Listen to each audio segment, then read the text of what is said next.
Doctor గారు నమస్తే అండి. నమస్తే అండి. డాక్టర్ ప్రణీత్ గారు. సో ఇంటర్వెన్షనల్ కార్డియాలజిస్ట్ గా ఉన్నారు కేర్ బంజారాలో. ఎస్ మేడం. సో డాక్టర్ గారు ఎన్నో ఏళ్ళ ఎక్స్పీరియన్స్ మీది, ఎన్నో కేసులు చూసుంటారు. అయితే జనరల్ అవునండి. గా నేను డాక్టర్ని ఇంటర్వ్యూ చేసినప్పుడు కూడా చెప్తారు ఏంటంటే విమెన్ లో ఎక్కువగా ఉండదు కార్డియాక్ ఇష్యూస్ అనేవి, సో మెన్ లోనే ఎక్కువగా ఉంటాయని.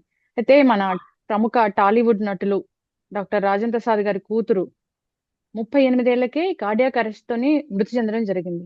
అంటే ఉమెన్ అవును. లో కార్డియాక్ ఇష్యూస్ అనేవి ఎందుకు వస్తాయి ఇంత చిన్న వయసులో? సో రావడమే అది కార్డియాక్ అరెస్ట్ అంట, చనిపోవడం కూడా జరిగింది. ఏంటి డాక్టర్ గారు ఇది? అది మీరన్న మాట వాస్తవం అండి. ఇది ఒక బాధాకరమైన సిచ్యువేషనే. చిన్న వయసులో ఆయన కూతురు చనిపోవడం అనేది బాధాకరమైన విషయమే. మీరన్నట్టు మగవాళ్ళతో మనం పోల్చి చూసుకుంటే ఆడవాళ్ళలో హార్ట్ అటాక్స్ రావడం అనేది సాధారణంగా తక్కువగానే చూస్తుంటాం. తక్కువగా చూస్తున్నంత మాత్రాన ఆడవాళ్ళలో హార్ట్ అటాక్ రాదు అని చెప్పడానికి లేదు. సో ఉమ్, ఆడవాళ్ళలో కూడా హార్ట్ అటాక్ వచ్చే అవకాశం ఉంటుంది. చిన్న వయసులో సాధారణంగా రాకూడదు. చిన్న వయసులో హార్ట్ అటాక్స్ వస్తున్నాయంటే ప్రత్యేకించి వేరే ఏదైనా ఆ వ్యక్తిలో రిస్క్ ఫ్యాక్టర్స్ ఉండే అవకాశం ఉంది. నార్మల్ గా ఏజ్ తో పాటు ఉండే రిస్క్ ఉంటుంది. అలాగే కామన్ గా చూసే రిస్క్ ఫ్యాక్టర్స్ ఏవైతే చెప్తామో బ్లడ్ ఉమ్, ప్రెషర్ కానీ డయాబెటీస్ కానీ కొలెస్ట్రాల్, దీని ద్వారా ఒక వ్యక్తికి హార్ట్ అటాక్ వచ్చే అవకాశం ఉంది. ఆడవాళ్ళలో హార్ట్ అటాక్స్ రావడము, వాటిని గుర్తించడము, అలాగే దాంతో అయ్యే ప్రాబ్లమ్స్ కొంచెం మగవాళ్ళతో పోల్చుకుంటే కొంచెం డిఫరెంట్ గా ఉంటాయి. ఉమ్, ముఖ్యంగా ఫస్ట్ థింగ్ మనం చూస్తే ఆడవాళ్ళలో హార్ట్ అటాక్స్ అనేవి మిస్ అయ్యే అవకాశాలు ఫస్ట్ గా మనం చూస్తుంటాం. ఏదైతే సాధారణంగా చెప్పే సిమ్టమ్స్ ఏవైతే ఉన్నాయో, చెస్ట్ పెయిన్ కానీ, బ్రీదింగ్ డిఫికల్టీ కానీ, చెమటలు పట్టడం కానీ, ఈ సిమ్టమ్స్ అనేవి ఆడవాళ్ళలో కొంచెం క్లాసికల్ గా ఉండకపోవచ్చు. వీళ్ళలో కొంచెం వేగ్ సిమ్టమ్స్ ఉంటాయి. ఏదో అలసిపోవడం కానివ్వచ్చు, లేదా ఏదో లాగుతుందని కానివ్వచ్చు. అండ్ అదర్ ఇష్యూస్ కూడా ఉండడం వల్ల ముందు ప్రాబ్లమ్ ని ఐడెంటిఫై చేయడంలో కొంచెం డిలే అయ్యే అవకాశం ఉంది. ఏటిపికల్ ప్రెజెంటేషన్స్ అంటాము. వీటి ద్వారా డయాగ్నోస్ చేసే ప్రాబ్లం ఒకటి ఉండొచ్చు. అండ్ ఇన్ జనరల్ గా కూడా కొంతమందిలో నెగ్లెక్ట్ కొంచెం చూస్తూ ఉంటాము. ఆడవాళ్ళు సాధారణంగా ముందుకు రారు ప్రాబ్లమ్స్ ని బయట పెట్టడానికి, లేదా చెప్పినా వాటిని అంత సీరియస్ గా తీసుకోకుండా కొట్టిపడే ద్వారా కూడా కొంచెం డిలే ఇన్ డయాగ్నోసిస్ అయ్యే అవకాశం ఉంది. ఓకే. సెకండ్ థింగ్, ఒకసారి హార్ట్ అటాక్ వచ్చినప్పుడు ఆ ఆ మగవాళ్ళలో తో పోల్చుకుంటే ఆడవాళ్ళలో సీరియస్ అయ్యే అవకాశాలు కూడా ఎక్కువ ఉన్నాయి. అంటే కాంప్లికేట్ అవడం కానివ్వండి, అలాగే చనిపోయే ప్రమాదం కూడా మగవాళ్ళతో పోల్చుకుంటే ఆడవాళ్ళలో కొంచెం ఎక్కువగా రిస్క్ ఉంది. సో అందుకే ఆడవాళ్ళలో హై ఇండెక్స్ ఆఫ్ సస్పిషన్ పెట్టమని చెప్తాము. అండ్ వాళ్ళలో ఈక్వల్లీ అగ్రెసివ్ గా ట్రీట్ చేయమని కూడా మనం ఫాలో అవుతూ ఉంటాం. మీరు అడిగిన క్వశ్చన్ లో ఇప్పుడు ఆడవాళ్ళలో హార్ట్ అటాక్ ఎందుకు వచ్చింది? వాళ్ళకి సాధారణంగా రాకూడదు కదా! బట్ అయినా గానీ హార్ట్ అటాక్ వస్తుంది అంటే వాళ్ళలో కొన్ని అడిషనల్ రిస్క్ ఫ్యాక్టర్స్ ఉండొచ్చు. దానివల్ల హార్ట్ అటాక్ ఇంక్రీజ్ అయ్యే అవకాశం ఉంది. ఆడవాళ్ళలో ప్రత్యేకించి ఉండే కామన్ థింగ్, మనం మగవాళ్ళతో డిఫరెంట్ గా చూస్తే వీళ్ళలో ఉండే hormone related issues. So normal గా ఈ ఎస్ట్రోజన్, ప్రొజెస్ట్రోన్ అనే హార్మోన్స్ ఏవైతే ఆడవాళ్ళలో ఉంటాయో, ఇవి మెన్స్ట్రల్ సైకిల్స్ ని రెగ్యులర్ గా ఉండడానికి, చైల్డ్ బర్త్ లో అలాగే హెల్ప్ చేయడానికి అవుతుంది. ఈ హార్మోన్ బ్యాలెన్స్ అనేది చాలా డెలికేట్ గా ఉంటుంది. ఈ బ్యాలెన్స్ కొంచెము ఏదైనా గడబడైతే ఈక్వల్లీ హార్ట్ అటాక్ కానీ, బీపీ కానీ వచ్చే ప్రమాదం పెరుగుతుంది. సో ఏదైతే విమెన్ కి ఈ హార్మోన్ బ్యాలెన్స్ ప్రాబ్లం ఉంటుందో, లైక్ కామన్ గా చూసే problem polycystic ovarian disease, PCOD అంటారు. లేదా ఇంకేదైనా ఓవరీ రిలేటెడ్ ప్రాబ్లం ఉన్నా, మెన్స్ట్రల్ ఇర్రెగ్యులారిటీస్ ఉన్నప్పుడు వీళ్ళలో ఈ హార్మోన్ ఇంబ్యాలెన్స్ రావడం బట్టి వీళ్ళకి ఇలాగే హార్ట్ అటాక్, స్ట్రోక్ వచ్చే రిస్క్ పెరుగుతుంది. ఓకే. అలాగే ఒబేసిటీ, వెయిట్ గెయిన్ ఎక్కువ అయినప్పుడు కూడా ఈ హార్మోన్ ఇంబ్యాలెన్స్ యాడ్ అయ్యి దాంతో కూడా ఈ హార్ట్ అటాక్, స్ట్రోక్ వచ్చే ప్రమాదం పెరుగుతుంది.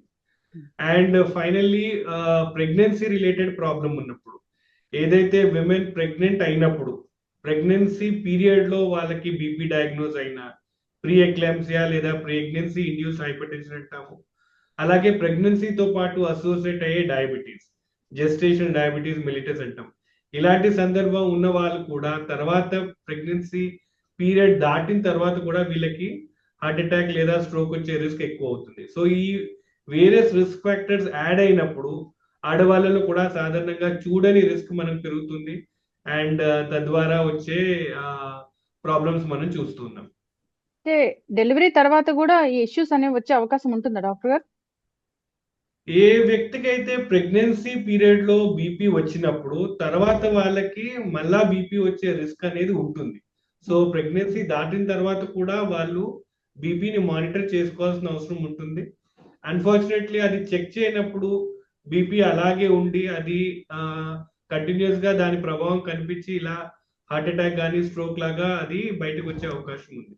సో ఏదైతే ప్రెగ్నెంట్ గా ఉన్నప్పుడు బీపీ లేదా షుగర్ డయాగ్నోజ్ అయినప్పుడు వాళ్ళు తర్వాత కూడా ప్రెగ్నెన్సీ పీరియడ్ దాటిన తర్వాత కూడా అప్పుడప్పుడు మానిటర్ చేసుకోవడం అనేది ఇంపార్టెంట్.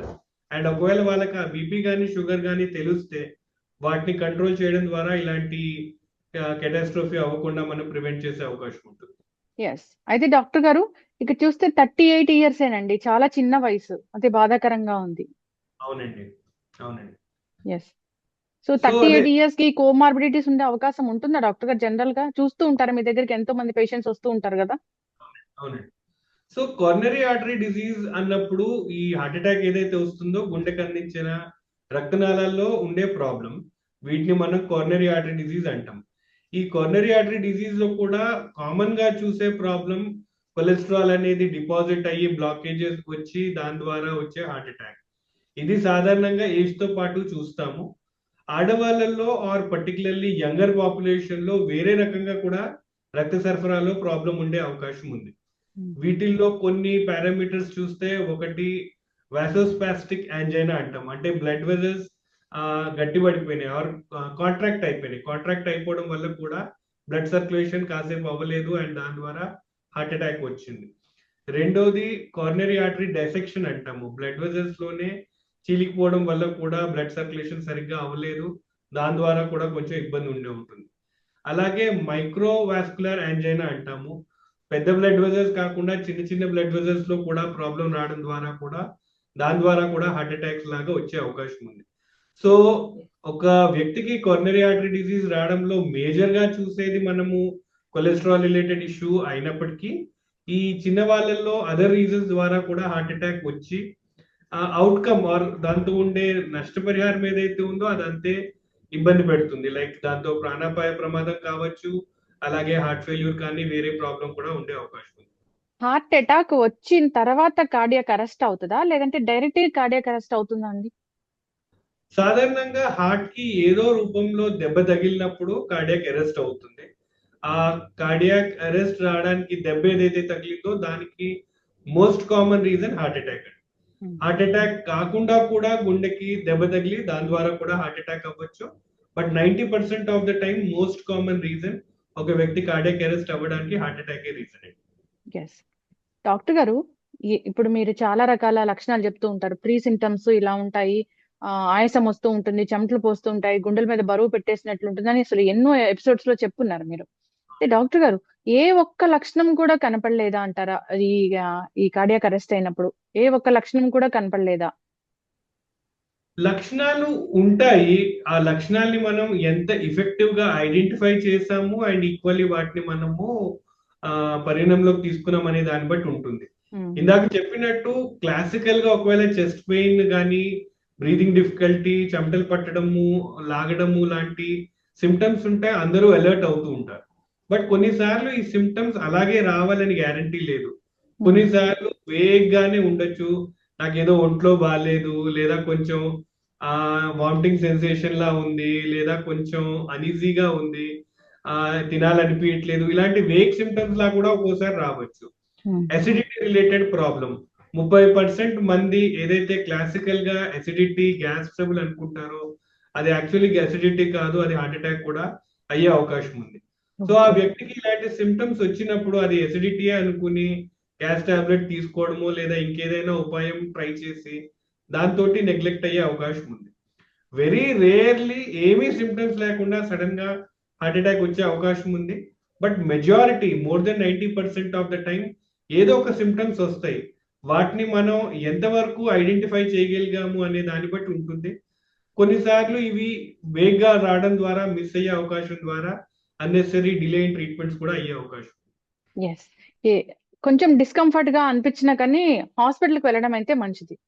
కరెక్ట్. సో ఎప్పుడైతే డౌట్ ఉందో మన బాడీ మనకి బాలేదు అని చెప్పినప్పుడు, డౌట్ వచ్చినప్పుడు ఆల్వేస్ ఒకసారి డాక్టర్ని సంప్రదించి, అండ్ బేసిక్ థింగ్ అట్లీస్ట్ ఒక ఈసీజీ తీయించుకున్నప్పుడు ఏంటంటే అట్లీస్ట్ 80-90% ఆఫ్ ద టైం ఇలాంటి మేజర్ ప్రాబ్లమ్స్ మనం రూల్ అవుట్ చేసుకోవచ్చు. ఎస్. అండ్ ఆ 10% of the time further test మనకు అవసరం ఉంటుంది. సో ఒకసారి డౌట్ ఉన్నప్పుడు బాడీ మనకి ఆ సంకేతాలు అందించినప్పుడు వాటిని రెస్పెక్ట్ చేసి ఒకసారి డాక్టర్ని సంప్రదించి అది నిజంగానే సీరియస్ దాన్ని లైట్ తీసుకోవచ్చా లేకపోతే ఇంకేదైనా దాన్ని ఇంపార్టెంట్ గా మనం చూడాలా అనేది ఒకసారి చేయించుకోవడం మంచిదండి. ఎస్ డాక్టర్ గారు, అందరూ అనుకునే విషయం ఏంటంటే ఈ కోవిడ్ వ్యాక్సిన్ తర్వాత, కరోనా తర్వాత ఇలాంటి డెత్స్ అనేవి ఎక్కువగా జరుగుతూ ఉన్నాయి, హార్ట్ అటాక్స్ అనేవి, కార్డియాక్ అరెస్ట్లు అనేవి ఎక్కువగా ఉంటున్నాయి అని అంటున్నారు. దీనిలో వాస్తవం ఎంత? సో ఆ క్వశ్చన్ కి answer both yes and no కిందే చెప్పాలి. ఎస్ ఎందుకు అంటే కోవిడ్ వచ్చిన వాళ్ళల్లో ఈ లాంగ్ కోవిడ్ సిండ్రోమ్ అనేది చూస్తున్నాం. కోవిడ్ మనం చూసాము, అది ఒక ఇన్ఫెక్షన్ వచ్చి బాడీలో ఉన్న ఇమ్యూన్ సిస్టమ్ ని అది దెబ్బతీస్తుంది. సో ఆ ఇన్ఫ్లమేషన్ అనేది బాడీలో ఉండడం ద్వారా బ్లడ్ కొంచెం చిక్కబడి బ్లడ్ క్లాట్ అయ్యేది మనం చూస్తూ ఉన్నాం. కోవిడ్ నుంచి రికవర్ అయిపోయినప్పటికీను చాలా మందిలో ఆ ఇన్ఫ్లమేషన్ అలాగే ఉండిపోయి అది లాంగ్ కోవిడ్ సిండ్రోమ్ గా మారింది. సో ఆ ఇన్ఫ్లమేషన్ అలాగే ఉన్నప్పుడు వాళ్ళ బ్లడ్ ఇంకా చిక్కగానే ఉండి ఈ బ్లడ్ క్లాట్స్ ఫామ్ అయ్యి ఆ క్లాట్స్ ఫామ్ అవడం ద్వారా హార్ట్ అటాక్ వచ్చే మాట వాస్తవం. ఎస్. అయితే అందరికీ ఆ లాంగ్ కోవిడ్ సిండ్రోమ్ ఉండే అవకాశం ఉందా అంటే దాన్ని ప్రత్యేకించి మనం పరీక్షలు చేసుకుంటే గానీ తెలియదు. అయితే కోవిడ్ వచ్చి కూడా ఇప్పుడు 3 ఏళ్ళు దాటింది. చాలా మంది కోవిడ్ నుంచి రికవర్ అయ్యారు అండ్ దాని నుంచి కంప్లీట్ గా రికవర్ అయిపోయారు. So long Covid syndrome theoretically ఉన్నప్పటికీ ప్రాక్టికల్లీ నాన్ ఎగ్జిస్టెంట్ గానే చెప్పాలి. ఎక్సెప్షనల్ కేసెస్ లో కొందరిలో ఇన్ఫ్లమేషన్ ఇంకా కంటిన్యూ అవుతూ ఉంటే ఆ కంటిన్యూ అవడం ద్వారా ఈ హార్ట్ అటాక్స్ కానీ స్ట్రోక్స్ కానీ వచ్చే ప్రమాదం వాళ్ళలో ఉండే అవకాశం ఉంది. ఎస్. వ్యాక్సిన్ తీసుకున్న వాళ్ళలో ఈ ఇన్ఫ్లమేషన్ ని తగ్గే అవకాశం ఉంది. సో వ్యాక్సిన్ తీసుకోవడం ద్వారా మన ఇన్ఫెక్షన్ ని అరిగట్టాము, అలాగే ఈ లాంగ్ కోవిడ్ ఉంచే ప్రాబ్లమ్ ని కూడా మనం రెక్టిఫై చేసాము. థ్యాంక్ఫుల్లీ చాలా మంది వ్యాక్సిన్స్ తీసుకున్నారు. ఆ వ్యాక్సిన్ తీసుకున్నప్పుడు కూడా దాంతో ఈ లాంగ్ కోవిడ్ సిండ్రోమ్ వచ్చే ప్రాబ్లం నుంచి కూడా బయటపడే అవకాశం ఉంది. So practically long Covid syndrome తో బాధపడే వాళ్ళ సంఖ్య చాలా తక్కువగానే ఉంది. బట్ థియరిటికల్లీ కొన్ని ఎక్సెప్షనల్ కేసెస్ లో ఇంకా ఈ ప్రాబ్లం ఉండే అవకాశం ఉంది. ఎస్. అయితే డాక్టర్ గారు, హార్ట్ అటాక్ రాకూడదు, గుండె ఆరోగ్యంగా ఉండాలి, పదిలంగా ఉండాలంటే ఒక 4 జాగ్రత్తలు అంటే ఏం చెప్తారు? ముఖ్యంగా మనకి హార్ట్ అటాక్ వచ్చే రిస్క్ ఎంతగా ఉంది అనేది తెలుసుకోవడం అనేది ఇంపార్టెంట్. ఆ రిస్క్ ఫ్యాక్టర్స్ ని మనం కనిపెట్టడం అలాగే దాన్ని నియంత్రణలో పెట్టడం అనేది ముఖ్యం. So BP, sugar, cholesterol, family history, obesity ఇలాంటి రిస్క్ ఫ్యాక్టర్స్ ఏమైనా ఉన్నాయా లేదా అనేవి మనం కనిపెట్టాలి. అండ్ అవి ఉంటే వాటిని అదుపులో ఉంచడం ఫస్ట్ ఇంపార్టెంట్ థింగ్. ఆడవాళ్ళలో ముఖ్యంగా అదర్ రిస్క్ ఫ్యాక్టర్స్ ని మనం చూస్తాం. లైక్ ఈ ప్రెగ్నెన్సీ రిలేటెడ్ హైపర్ టెన్షన్, ప్రెగ్నెన్సీతో ఉండే డయాబెటీస్, అలాగే పాలిసిస్టిక్ ఓవేరియన్ డిజీజ్ అలాంటి ప్రాబ్లమ్స్ ఏమైనా ఉంటే వాళ్ళలో కూడా ఈ రిస్క్ అనేది పెరిగే అవకాశం ఉంటుంది. క్రానిక్ ఇన్ఫ్లమేటరీ కండిషన్స్ లైక్ ఎవరికైతే ఆర్థరైటిస్ ప్రాబ్లం ఉంటుందో, రొమటాయిడ్ ఆర్థరైటిస్, ఎస్ఎల్ఈ లేదా ఏమైనా జాయింట్ పెయిన్స్ ఇలాంటి వాళ్ళలో కూడా రిస్క్ అనేది పెరుగుతుంటుంది. Psoriasis, HIV infection, hepatitis B ఇలా క్రానిక్ ఇన్ఫెక్షన్స్ ఉన్న వాళ్ళలో కూడా ఇన్ఫ్లమేషన్ ద్వారా ఈ హార్ట్ అటాక్ వచ్చే రిస్క్ ఉంటుంది. సో రిస్క్ ఫ్యాక్టర్స్ ని ఐడెంటిఫై చేయాల్సిన అవసరం అండ్ వాటిని నియంత్రణలో పెట్టాల్సింది ఫస్ట్ ఇంపార్టెంట్. సెకండ్ థింగ్, మందులు వాడాలి. మందులు క్రమంగా వాడటము అండ్ అవి కరెక్ట్ గా పనిచేస్తా లేదా చెక్ చేసుకోవాల్సిన అవసరం ఉంది. డాక్టర్ ని సంప్రదించి చేయాల్సిన టెస్ట్ చేసుకుని వాటిని ఆప్టిమం లెవెల్లో మనం కంట్రోల్ చేసామా లేదా అనేది రెండో ఇంపార్టెంట్ థింగ్. మూడోది డైట్. డైట్ అనేది మోడరేట్ క్వాంటిటీస్ లో మనం తీసుకోవాలి. హెల్దీ ఫుడ్, వీటిలో క్వాంటిటీ కన్నా క్వాలిటీ మీద మనము ఇంపార్టెంట్ దృష్టి పెట్టాలి. సో అన్ని ఆహారాలు ఇంపార్టెంటే, వాటిని మనం లిమిటెడ్ క్వాంటిటీస్ లో తీసుకుని మోడరేట్ క్వాంటిటీస్ లో తీసుకోవడం ద్వారా దాంతో ఉండే బెనిఫిట్ ని మనం తీసుకుంటూ డిసడ్వాంటేజెస్ రాకుండా మనం వాటిని కాపాడచ్చు. And finally physical activity, exercise. Exercise అనేది ఒక్కొక్కల ఏజ్ గ్రూప్ లో ఒక్కొక్కల కెపాసిటీ బట్టి ఉంటుంది. But any form of physical activity, exercise చేయడం ద్వారా మన బాడీని మనం హెల్దీగా ఉంచుకుంటూ వేరియస్ ప్రాబ్లమ్స్, హార్ట్ అటాక్సే కాదు అలాగే వేరే హెల్త్ ఇష్యూస్ ని కూడా మనం కంట్రోల్లో పెట్టే అవకాశం ఉంది. సో ఈ జాగ్రత్తలు తీసుకోవడం ద్వారా మనం హెల్తీగా ఉంటూ ఈ అన్ఫార్చునేట్ ఈవెంట్స్ రాకుండా మనం వీలైనంతగా ప్రివెంట్ చేసే అవకాశం ఉంటుంది. ఓకే. ఇప్పుడు చిన్న వయసులోనే హార్ట్ అటాక్ అనేది వస్తూ ఉంది కాబట్టి సో ఎన్ని నెలలకు ఒకసారి డాక్టర్ ని సంప్రదించి ఎలాంటి టెస్టులు చేయించుకుంటే మంచిదంటారు? సాధారణంగా 40 ఇయర్స్ దాటిన తర్వాత ఒక్కోసారి యాన్యువల్ హెల్త్ చెకప్ చేయించుకుంటే మంచిది. 40 ఇయర్స్ లోపల ఒక వ్యక్తికి ఏదైనా అడిషనల్ రిస్క్ ఫ్యాక్టర్స్ ఉంటే, లైక్ ఫ్యామిలీలో ఎవరికైనా చిన్న వయసులోనే హార్ట్ అటాక్ రావడము లేదా సడన్ గా చనిపోవడము అలాంటివి ఉంటే వాళ్ళు అర్లీ ఏజ్ లోనే రావడము, అలాగే అదర్ రిస్క్ ఫ్యాక్టర్స్ ఉంటాయి, బీపీ, షుగర్, కొలెస్ట్రాల్ లాంటివి ఉంటే వాళ్ళు కూడా అర్లీ ఏజ్ లో రావడం. సాధారణంగా ఏమీ రిస్క్ ఫ్యాక్టర్స్ లేకపోతే వన్స్ ఎవ్రీ 5 ఇయర్స్ సరిపోతుంది. వర్సెస్ రిస్క్ ఫ్యాక్టర్స్ ఉంటే సంవత్సరానికి ఒకసారి చొప్పున డాక్టర్ ని సంప్రదించి టెస్టులు చేయించుకుని వాటిని అదుపులో ఉంచాల్సిన అవసరం ఉంటుంది. Yes. And diet and physical activity అది నిరంతరం కంటిన్యూ చేస్తూనే ఉండాలి. అది దాంట్లో బార్గెన్స్ లేవండి. ఎస్, ఖచ్చితంగా డాక్టర్ గారు చాలా చక్కగా చెప్పారండి. అందరూ కూడా జాగ్రత్తలు తీసుకోవాలని కోరుకుందాము. ఇదైతే చాలా బాధాకరమైన సంఘటన.